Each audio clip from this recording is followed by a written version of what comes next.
नमस्कार, मैं डॉक्टर शुक्ला मनोरमा आपका स्वागत करती हूँ।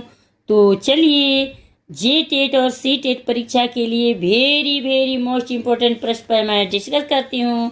तो आइए, आपके सामने पहला प्रश्न ये रहा। सालाक्यांग वंश का उल्लेख सर्वप्रथम मिलता है। ऑप्शन सुनिएगा।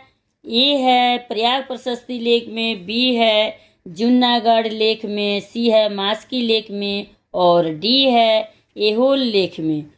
चलिए, मैं इस प्रश्न का उत्तर बता रही हूँ। ये सही है, प्रयाग प्रशस्ति लेख में।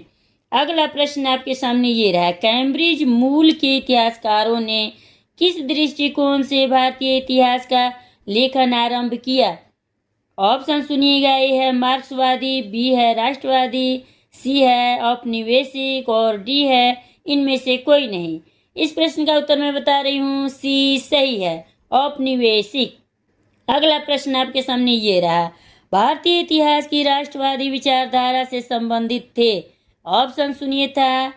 ए है आर.सी. मजूमदार, बी है लाला लाजपत राय, सी है डी.आर. भंडारकर और डी है ये सभी। चलिए, इस प्रश्न का भी उत्तर मैं बता रही हूँ, डी सही है, ये सभी। अगला प्रश्न आपके सामने ये रहा। भारतीय इतिहास लेखन के संदर्भ में औपनिवेशिक दृष्टिकोण को अपनाया था। ऑप्शन सुनिएगा।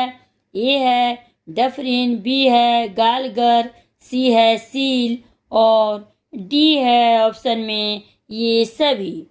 तो इस प्रश्न का उत्तर मैं बता रही हूँ, डी सही है, ये सभी थे। अगला प्रश्न आपके सामने ये रहा।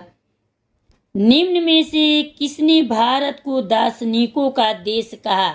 ऑप्शन सुनिएगा। ए है विलियम जोन्स ने, बी है जेम्स मिल ने, सी है मैक्स मुलर ने और डी है बेंथम ने। वेरी मोस्ट इम्पोर्टेंट प्रश्न मैं बता रही हूँ और इसी में से प्रश्न आएंगे भी, तो आप लोग ध्यान दीजिए।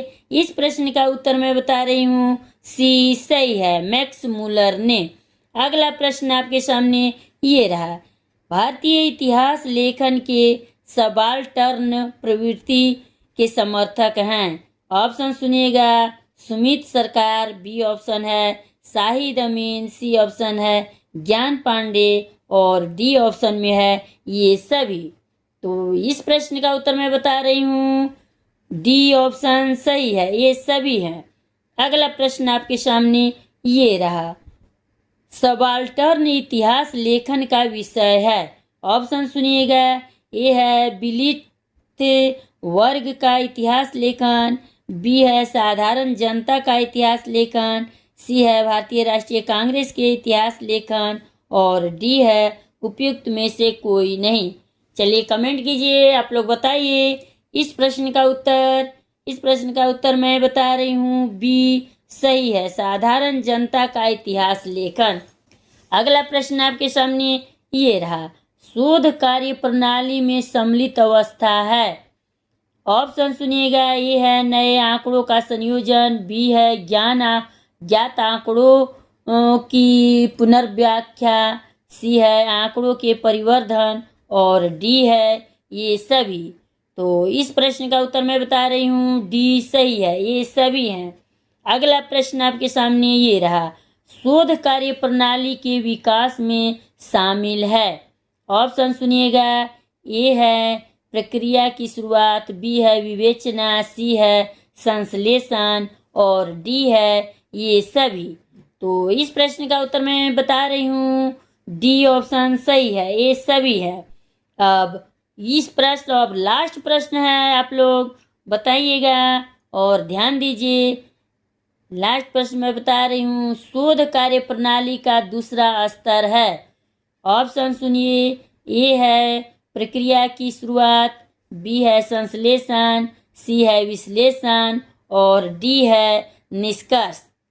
तो इस प्रश्न का उत्तर मैं बता रही हूँ, सी सही है, विश्लेषण।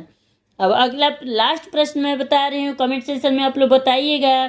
शोध कार्य प्रणाली का तीसरा स्तर है। ऑप्शन सुनिए। ए है संश्लेषण, बी है विश्लेषण, सी है मूल्यांकन और डी है निष्कर्ष। तो मिलते हैं अगले वीडियो में। इस प्रश्न का उत्तर आप लोग कमेंट सेक्शन में बताइएगा। लाइक सब्सक्राइब करते जाइए।